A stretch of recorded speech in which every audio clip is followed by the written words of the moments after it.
Good morning everyone. So SSC CGL 2024 English की ये preparation चल रही है and today I'm gonna teach you some synonyms which were asked in your previous year question paper, right? So 2024 में भी कुछ इसी तरह के questions आएंगे. So questions का पैटर्न क्या होगा उसके अकॉर्डिंग हम लोग बात करेंगे और synonyms किस तरह से पूछे जाएंगे वो भी हम लोग समझेंगे और उसका सही आंसर कैसे निकालना है, हमें कैसे समझना है सही आंसर क्या है, उस पर भी बात करेंगे. सो वीडियो को ज़रूर लाइक कीजिए, शेयर कीजिए और चैनल को सब्सक्राइब कर लीजिए. So let's get started. Question number 1. Question number 1 says, select the most appropriate synonym of the given word perseverance. So परसीवियरेंस एक वर्ड दिया हुआ है आपको एंड आपको इसका सबसे ज़्यादा अप्रोप्रिएट जो सिनोनिम है 4 ऑप्शन में से वो आपको द मोस्ट अप्रोप्रिएट सिनोनिम तक आपको पहुंचना है.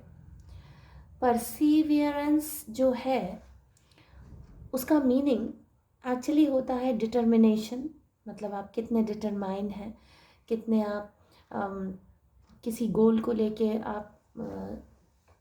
आप कितने उस चीज़ को कितना निर्धारित कर लेते हैं.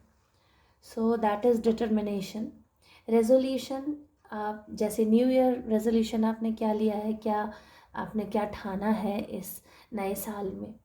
सो डिटर्मिनेशन और रेजोल्यूशन ये कुछ सिनोनिम्स होते हैं परसीवियरेंस के. परसीवियरेंस का जो अगर फिगर ऑफ स्पीच में आप देखेंगे तो वो एक नाउन की तरह वर्क करता है, राइट? एग्जाम्पल देखिए, like his patience and perseverance paid of.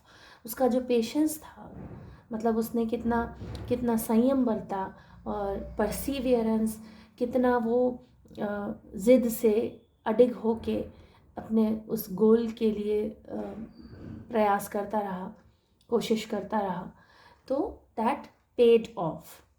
ठीक है. Like walking is a good exercise, तो वॉकिंग यहाँ पर एक नाउन है. Ram is a good boy, तो राम यहाँ पर एक नाउन है.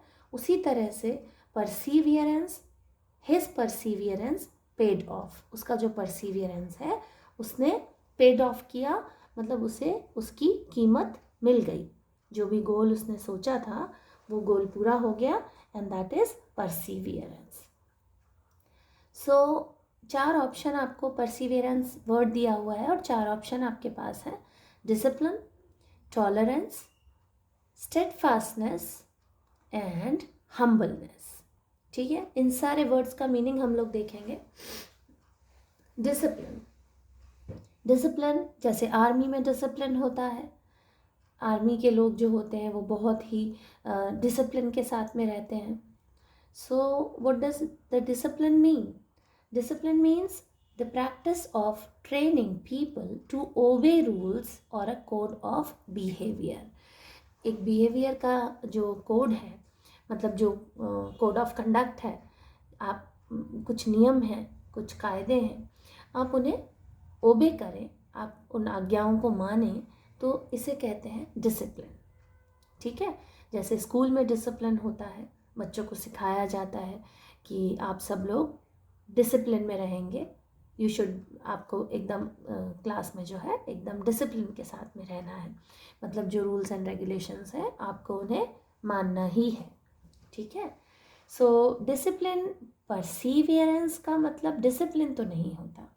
डिटर्मिनेशन और रेजोल्यूशन, किसी चीज़ के लिए ठान लेना मन में कि मुझे ये काम करना है और उसी काम के लिए अडिग रहना, दैट इज़ परसीवियरेंस. जैसे कि महात्मा गांधी जी ने ट्रुथ और नॉन वायलेंस के लिए, उनमें बहुत ज़्यादा डिटर्मिनेशन था, उनका परसीवियरेंस था ट्रुथ और नॉन वायलेंस के लिए. वो ज़िंदगी भर वो इन्हीं 2 बातों के ऊपर उनके सारे जो ज़िंदगी है वो ट्रुथ और नॉन वायलेंस के ऊपर ही बेस्ड थी. सो डिसिप्लिन तो नहीं है, डिसिप्लिन कोड ऑफ कंडक्ट होता है, कुछ रूल्स होते हैं जिनको आपको मानना ही होता है, डिसिप्लिन नहीं है इसका सिनोनिम। सेकंड जो ऑप्शन आता है वो आता है टॉलरेंस। तो टॉलरेंस का मतलब होता है फॉरबियरेंस या टॉलरेशन या फिर सफरेंस या फिर liberality. So these are tolerance. जैसे कि हमारे देश में बहुत सारे रिलीजन हैं, तो वहाँ पर रिलीजन को लेकर हम सब में टॉलरेंस होना चाहिए, सहनशीलता होनी चाहिए। और परसीवियरेंस की अगर हम बात करें तो उसका मतलब होता है डिटर्मिनेशन, मतलब मन में कोई चीज़ ठान लेना और उसे पूरा कर देना। दैट इज़ उस काम को पूरा करने के लिए एकदम सजगता से, निडरता से उस पर अड़े रहना। दैट इज़ डिटर्मिनेशन या रेजोल्यूशन या फिर परसीवियरेंस। तो टॉलरेंस तो उसका सिनोनिम नहीं हो रहा है। थर्ड जो ऑप्शन है वो है स्टेडफास्टनेस। स्टेडफास्टनेस का मतलब होता है determination and the quality of staying the same for a long time and do not changing quickly or unexpectedly। Unexpectedly मतलब अकस्मात रूप से आप एकदम से, जो लोग सोच रहे हो कि नहीं ऐसा नहीं करेगा तो वैसा नहीं आप कर, मतलब लोगों की सोच के विपरीत नहीं कोई कदम उठा लें। स्टेडफास्टनेस का मतलब होता है आप लंबे समय तक जो आप काम कर रहे हैं उस काम में आप पूरी तल्लीनता के साथ में अडिग होकर जुटे रहें। सो वही परसीवियरेंस का सिनोनिम है स्टेडफास्टनेस। आप जो कर रहे हैं उस पर पूरी डिटर्मिनेशन के साथ में, पूरी ज़िद के साथ में और अडिग और अटल होकर आप उस काम में लगे रहें। जैसे कि परसीवियरेंस की बहुत ज़्यादा ज़रूरत है आपको कोई भी एग्ज़ाम पास करने के लिए। ऐसा नहीं हो कि 2 दिन आपने खूब अच्छे से पढ़ाई कर ली है और फिर तीसरे दिन आप कह रहे हैं कि नहीं आज तो मेरा मन नहीं हो रहा है, आज तो मैं कहीं घूम ही आता हूँ। तो घूमने अब चले गए, फिर दूसरे दिन भी, चौथे दिन भी आपका मन नहीं कर रहा है, आज चलो ठीक है आज भी नहीं पढ़ते। फिर आपने 1-2 दिन फिर पढ़ाई के लिए, फिर 5-6 दिन घूमने फिरने में लगा दिया। ये परसीवियरेंस नहीं होता।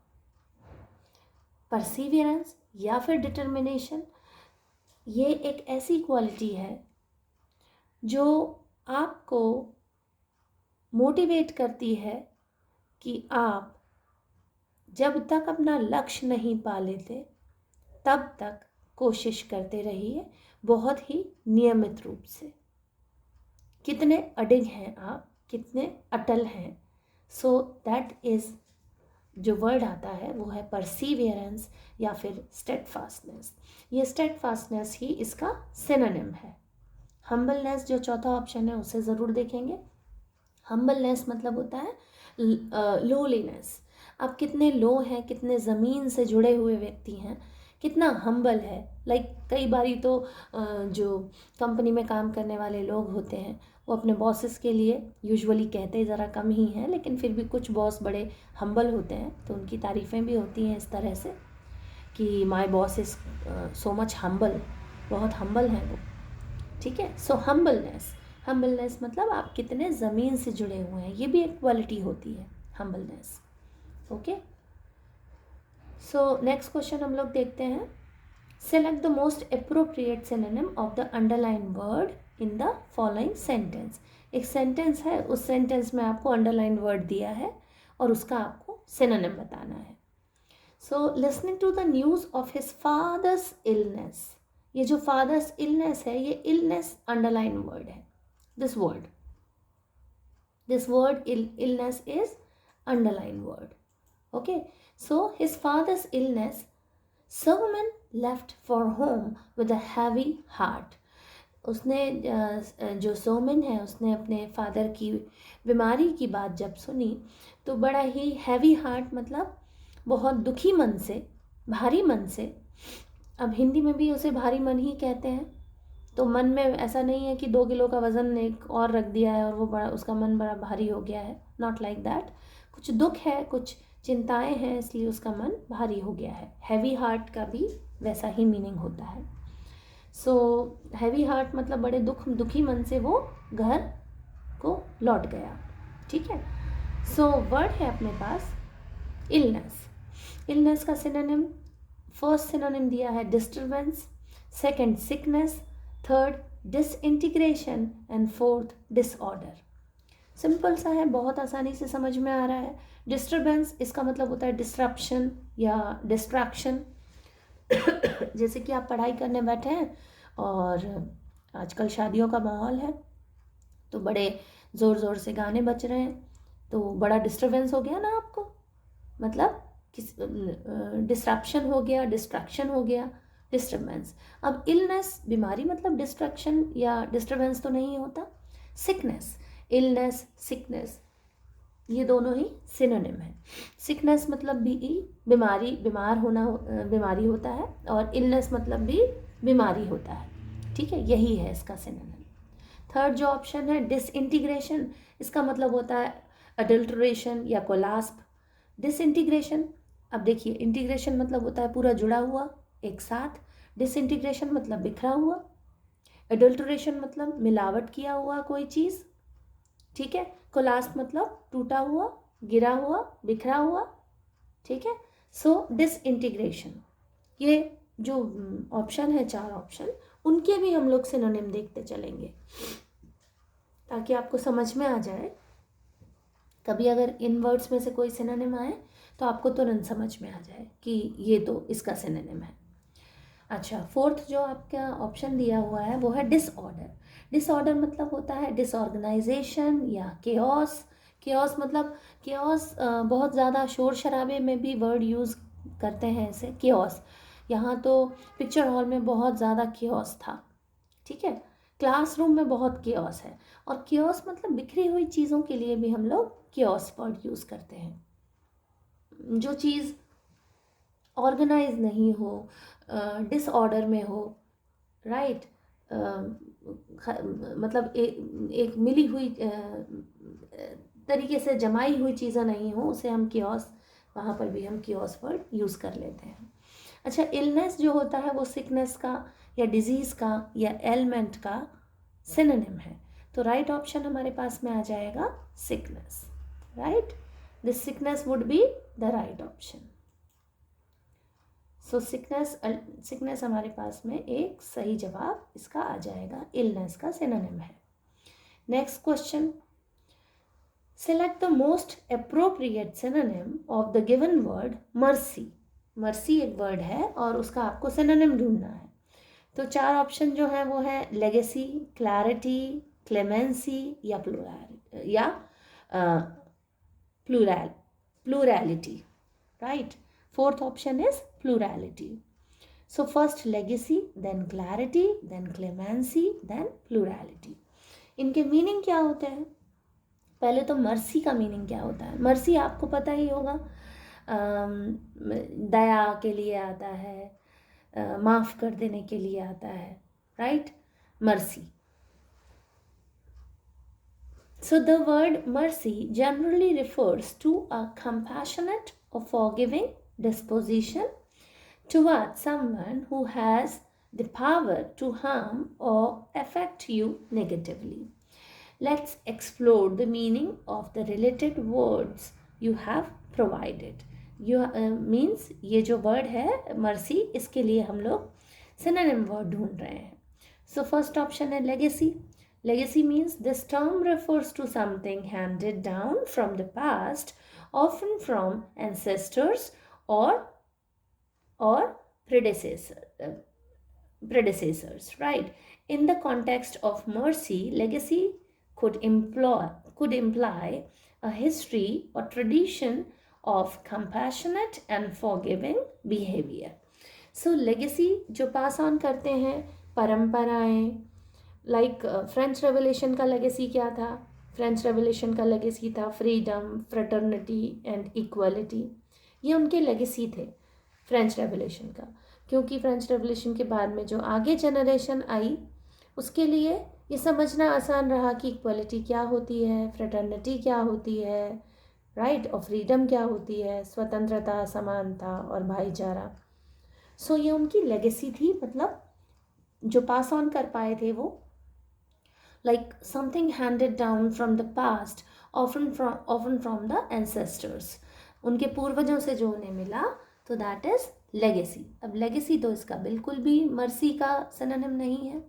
क्लैरिटी मतलब, clarity is the quality of being clear, transparent और easy to understand. In the context of mercy, clarity could suggest a clear and unambiguous.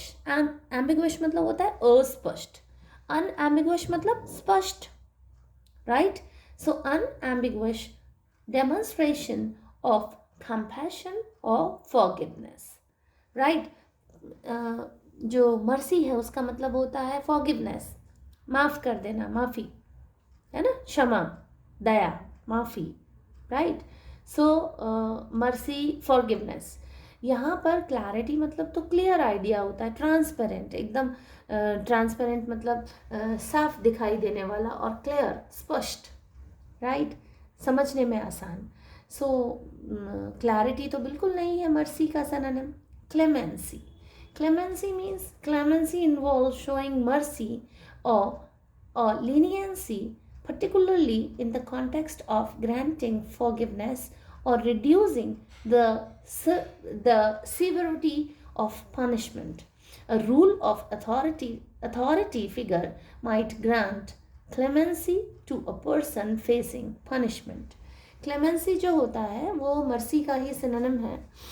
और क्लेमेंसी, मर्सी जैसे फॉरगिवनेस, माफ़ी कर देना, है ना, क्षमा कर देना, वैसे ही क्लेमेंसी जो अथॉरिटेटिव लोग होते हैं, जिनके पास अथॉरिटी होती है, वो ऐसे लोगों को जिन्हें कोई पनिशमेंट मिला हुआ है, उनके लिए क्लेमेंसी दिखाते हैं, फॉरगिवनेस दिखाते हैं, क्योंकि वो उन्हें फॉरगिवनेस ग्रांट कर रहे होते हैं, क्षमा दे रहे होते हैं.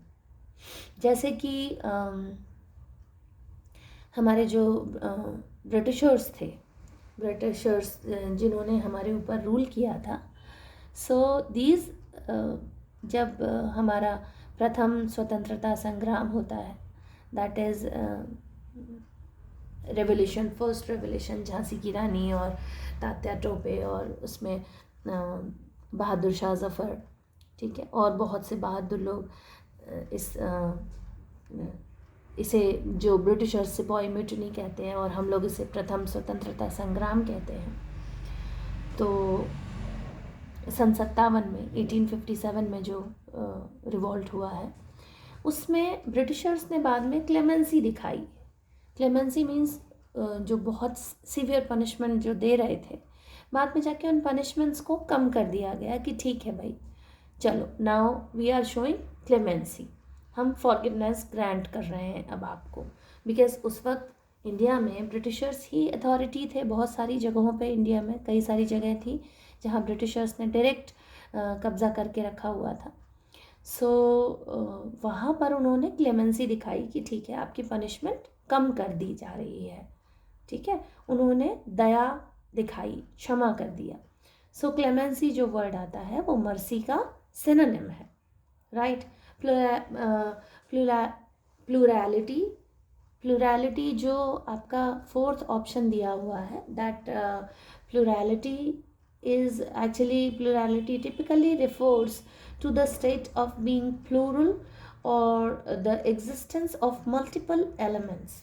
बहुत प्लूरल मतलब बहुवचन, और कई सारे मल्टीपल, बहुत विभिन्न प्रकार के जो एलिमेंट्स हैं उनका अस्तित्व होना प्लूरैलिटी दिखाता है. In the context of mercy, it might not directly relate, but if you mean mercy in a broader philosophical sense, then plurality could indicate a variety of perspectives or approaches to mercy. मतलब mercy से हर तरीके से correlate यहाँ पर करने की कोशिश की है, लेकिन मर्सी का जो सिनोनिम होता है वो होता है क्लेमेंसी, राइट. मर्सी का जो सिनोनिम होता है उसका राइट ऑप्शन होगा clemency. Next question. So next question says, select the most appropriate synonym of the underlined word in the given sentence. एक सेंटेंस है, उसमें अंडरलाइन वर्ड है, उसका हमें सिनोनिम ढूंढना है. So the sentence is, the audience was mesmerized by the speech delivered by the vivacious lady. So the audience जो है वो एकदम mesmerized हो गई जो एक स्पीच दिया था. विवाशियस लेडी एक बहुत जो विवाशियस जो वर्ड दिया हुआ है, ये इसका सिनोनिम आपको ढूंढना है. मेस्मराइज मतलब बहुत ज़्यादा मंत्रमुग्ध हो गई जो ऑडियंस थी, जो सुनने वाले लोग थे. लेडी ने जब स्पीच दिया तो पूरी की पूरी जो ऑडियंस है वो मंत्रमुग्ध हो गई. सो 4 ऑप्शन आपके पास में दिए हैं: energetic, fearless, prosperous and friendly. Vivacious lady typically refers to a woman who is lively, spirited and full of energy. So ये vivacious जो word आ रहा है इसका मतलब होता है energetic या spirited. ठीक है, let's explore the meaning of the term you have associated with the vivacious lady. First है energetic, यही इसका right option है. This term relates to having a lot of physical or mental energy. A vivacious lady is likely to be characterized by her lively and dynamic nature, exhibiting enthusiasm and vigor in her actions. तो जो energetic है, synonym जो है vivacious जो word का synonym है वो है energetic. Energetic इसका right option है, एकदम full of energy, mental and physical energy. Second जो ऑप्शन आपके पास फियरलेस है. फियरलेस मतलब निर्भीक. फियर मतलब डर और लेस मतलब डर नहीं हो. तो जिसमें डर नहीं है वो है निडर या निर्भीक. ठीक है. प्रॉस्परस मतलब अमीर, रिच, जिनके पास में बहुत पैसा हो. राइट. फ्रेंडली मतलब जो अच्छे से बात करे, फ्रेंडली होके बात करे, दोस्ताने अंदाज में बात करे, दैट इज़ फ्रेंडली. बट यहाँ पर जो राइट ऑप्शन आएगा, जो सिनोनिम है वो है energetic. So right answer would be energetic. So these are some synonyms. और जो ऑप्शंस हैं उनके भी हम लोगों ने सिनोनिम्स देखे. सो बहुत सारे वर्ड्स हो गए हैं आज के लिए आपके पास में. If you will watch the video तो आप काफ़ी सारे वर्ड्स कवर करते हैं, काफ़ी सारे सिनोनिम्स आप लोग कवर करते हैं. ये इनमें से कोई भी सिनोनिम आ सकता है, सेंटेंस में आ सकता है. ये डायरेक्ट अंडरलाइन करके दे दिया है, डायरेक्ट पूछ लिया है. बट वो जो वर्ड है उसका सिनोनिम आपको ढूंढना होगा. सो बहुत सारे वर्ड्स तो याद करने ही होंगे. वोकेबुलरी का ये एक पार्ट है. और वोकेबुलरी आज की डेट में बहुत सारे एग्ज़ाम्स का इम्पॉर्टेंट पार्ट है. तो जस्ट आप लोग ध्यान रखिए इस बात का. वोकेबुलरी तो आपको तैयार करनी ही है. कम से कम 25 वर्ड्स रोज़ के याद करिए और उन्हें कोरिलेट करने की कोशिश कीजिए दूसरे वर्ड्स से, सो दैट आप दूसरे वर्ड्स को इस कोरिलेशन में याद रख पाएँ. That would be a good idea to cover to learn a lot many synonyms or antonyms. मतलब अपनी वोकेबुलरी रिच करने के लिए काफ़ी अच्छा तरीका है ये. सो वीडियो को ज़रूर लाइक कीजिए, शेयर कीजिए, चैनल को सब्सक्राइब कर लीजिए और टेलीग्राम चैनल से जुड़ जाइए, क्योंकि आपको टेलीग्राम चैनल में ये जो भी एक्सप्लेनेशन है इसका आपको PDF मिल जाएगा. And it would be a great help to you to understand. आप वीडियो देख लीजिए और नोट्स पढ़ लीजिए तो काफ़ी अच्छी हेल्प हो जाएगी आपको आपके एग्ज़ाम की प्रिपरेशन के लिए. So keep learning. Thank you so much.